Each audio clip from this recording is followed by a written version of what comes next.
Assalamualaikum teman-teman, salam sejahtera bagi kita semua.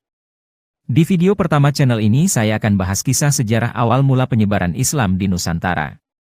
Mari kita ke kisahnya. Indonesia merupakan negara dengan penganut agama Islam terbesar di dunia, karena hampir 87% penduduk Indonesia adalah pemeluk agama Islam. Hal ini dikarenakan penyebaran agama Islam di Nusantara yang cukup aktif adalah dari Pulau Sumatera hingga ke Sulawesi dan Maluku. Hal tersebut terjadi sejak ratusan tahun yang lalu dan puncak penyebaran agama Islam terjadi pada masa Wali Songo. Sebagai negara Muslim terbesar di dunia, Indonesia memiliki sejarah panjang tentang bagaimana agama Islam masuk ke Indonesia. Mulai dari awal mula sejarah masuknya Islam ke Indonesia hingga menjadi agama dengan pemeluk terbesar di Nusantara tidak memakan waktu yang singkat melainkan sudah terjadi sejak zaman kerajaan. Ada banyak teori yang menyebutkan bagaimana awal mula sejarah masuknya agama Islam ke Indonesia dan akhirnya menjadi agama yang banyak dianut oleh sebagian besar masyarakat di Nusantara pada kala itu. Teori-teori tersebut juga memiliki bukti sehingga dipercaya sejarah masuknya agama Islam. Teori India atau teori Gujarat adalah teori yang menyebutkan bahwa agama Islam masuk ke Indonesia melalui para pedagang dari India Muslim, Gujarat, yang berdagang di Nusantara pada abad ke-13. Para saudagar dari Gujarat yang datang dari Malaka kemudian menjalin relasi dengan orang-orang di wilayah barat di Indonesia, kemudian setelah itu terbentuklah sebuah kerajaan Islam yang bernama Kerajaan Samudra Pasai. Banyak bukti yang menguatkan teori Gujarat ini, salah satunya adalah makam Malik As-Saleh yang merupakan salah satu pendiri Kerajaan Samudra Pasai. Corak dari batu nisan Malik As-Saleh sangat mirip dengan batu nisan yang ada di Gujarat. Bahkan makam salah satu Wali Songo yakni makam Maulana Malik Ibrahim juga memiliki batu nisan khas Gujarat seperti makam Malik As-Saleh. Kemudian selanjutnya ada teori Arab, Mekah, yang merupakan teori Islam yang menyebutkan bahwa Islam masuk ke Indonesia langsung dari Arab, Mekah, pada masa kekhalifahan. Teori ini didukung oleh J.C. Van Leur hingga Buya Hamka atau Abdul Malik Karim Amrullah. Pada bukunya yang berjudul Sejarah Umat Islam yang terbit pada tahun 1997, Buya Hamka menjelaskan bukti-bukti masuknya agama Islam di Indonesia. Bukti yang dimaksud Buya Hamka ini adalah berupa sumber dari naskah kuno Cina yang menyebutkan bahwa sekelompok bangsa Arab yang bermukim di pesisir barat Pulau Sumatera pada tahun 625 Masehi. Selain itu, di kawasan tersebut yang pada saat itu merupakan kekuasaan kerajaan Sriwijaya juga ditemukan batu nisan yang bertuliskan nama Syekh Rukunuddin yang wafat pada tahun 672 Masehi.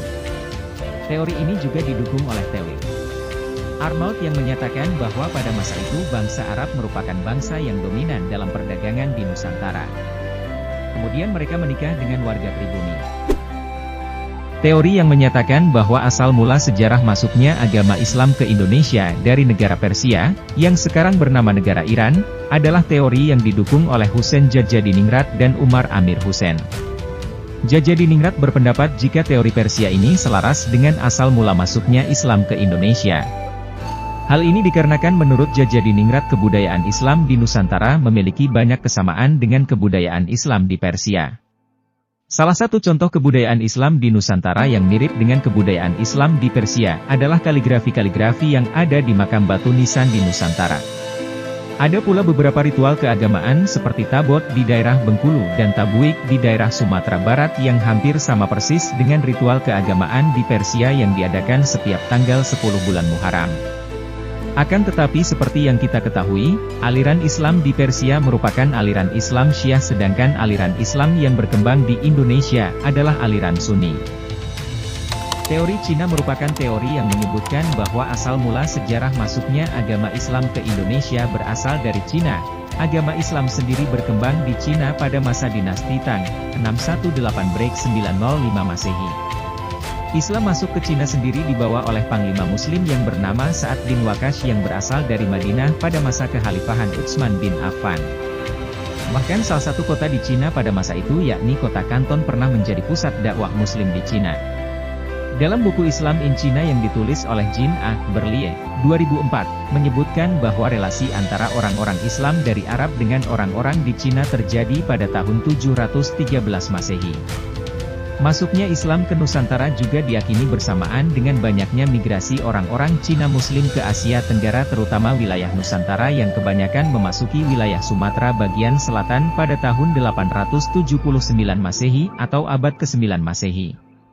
Bukti lain dari teori Cina ini adalah banyaknya pendakwah yang berasal dari keturunan Cina yang mempunyai pengaruh besar pada masa kerajaan Demak.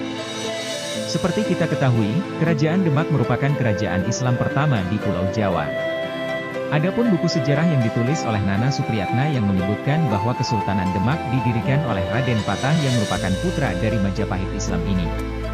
Banyak yang meyakini bahwa Islam masuk ke Indonesia pada tahun 700 Masehi atau pada abad ke-7. Hal ini dikarenakan dari catatan Cina kuno menerangkan bahwa pada masa itu terdapat perkampungan Arab atau pemukiman Arab di daerah pesisir barat Pulau Sumatera hingga ke sekitar Selat Malaka.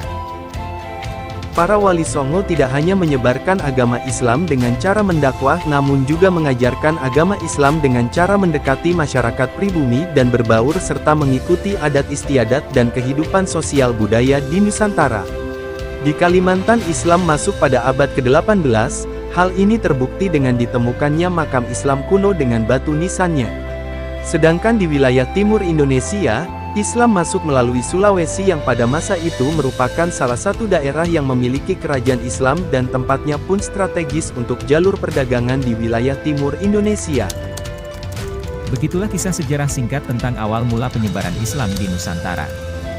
Terima kasih teman-teman yang sudah menonton dari awal sampai akhir.